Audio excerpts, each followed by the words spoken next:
জয় গুরু। আজকে আমরা দাদাগুরুর সাথে চতুশ্লোক ভাগবতী নিয়ে আলোচনা করব।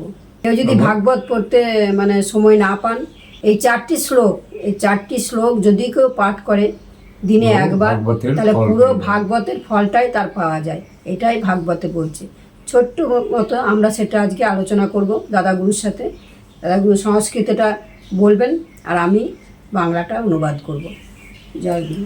ওম নমো ভগবতে বাসুদেবায়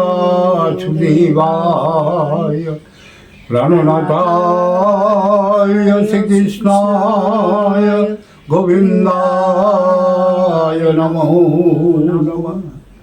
নমো শ্রী গুরবে নমঃ।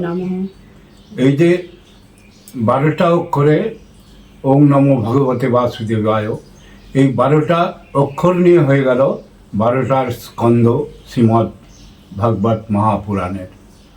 আর এই চতুশ্লোকী ভাগবত আজ আমরা যে পাঠ করব, এটা ভগবান বিষ্ণু ব্রহ্মাকে প্রথম প্রদান করেছিলেন ভগবত জ্ঞান 4টে শ্লোকে। এই 4টে শ্লোক থেকে আজ সৃষ্টি হলো 18,000 শ্লোক, 350 অধ্যায়। আজ মানুষের জনকল্যাণের জন্য ভগবান যে সুমধুর গ্রন্থটা আজ প্রদান করেছে, সেটা দেবতাদেরও অনেক সুদুর্লভ। অমৃতের বদলে এই ভাগবত দেবতারা চেয়েছিল, কিন্তু তাও পায়নি। মর্তে এই ভাগবত আজ পাঠ হয়েছে সমস্ত ভাগবত ভক্তদের স্বার্থে। ওম ত্রৈলোক্য হিতার্থায়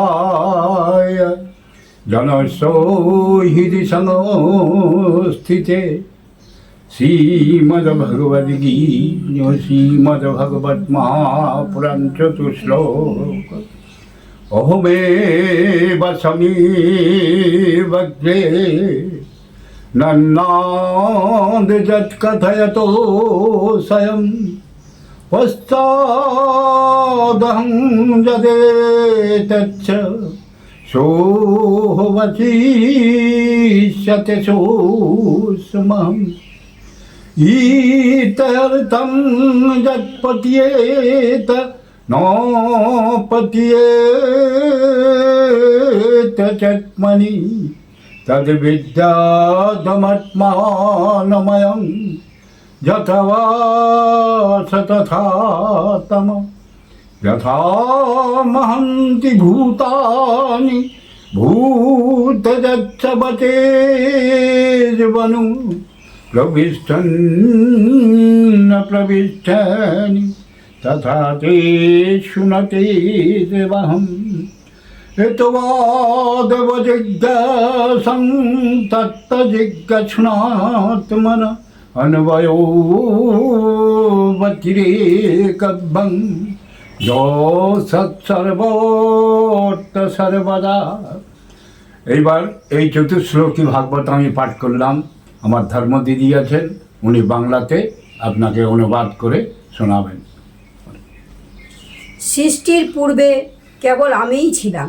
সেই সময় আমি ছাড়া স্থূল সূক্ষ্ম আর স্থূল সূক্ষ্মের কারণ যে অজ্ঞান, কিছুই ছিল না।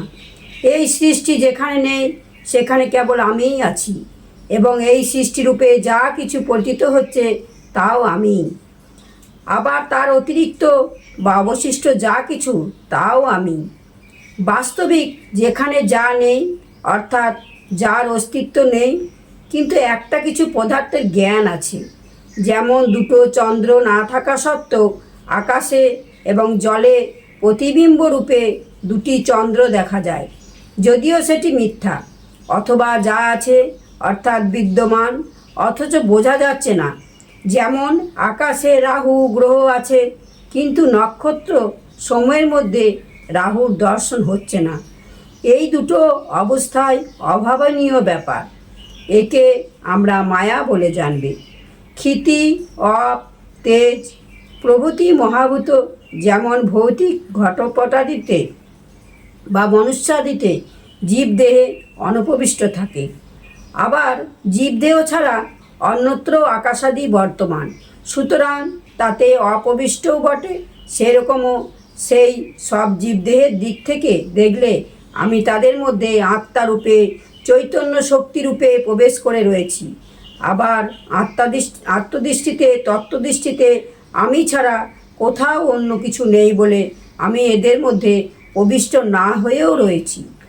এটি ব্রহ্ম নয়, এটি ব্রহ্ম নয়, এই রকম ব্যতিরেক পদ্ধতি এবং এটি ব্রহ্ম, এটি ব্রহ্ম, এইরকম অন্যায় পদ্ধতির দ্বারা এই সিদ্ধান্তই হয় যে সর্বাতীত এবং সর্বস্বরূপ ভগবানই সর্বদা এবং সর্বত্র অবস্থিত আছেন। তিনিই প্রকৃত তত্ত্ব, আত্মা ও পরমাত্মার তত্ত্ব জিজ্ঞাসুর এই বিষয়টি জানাই প্রয়োজন।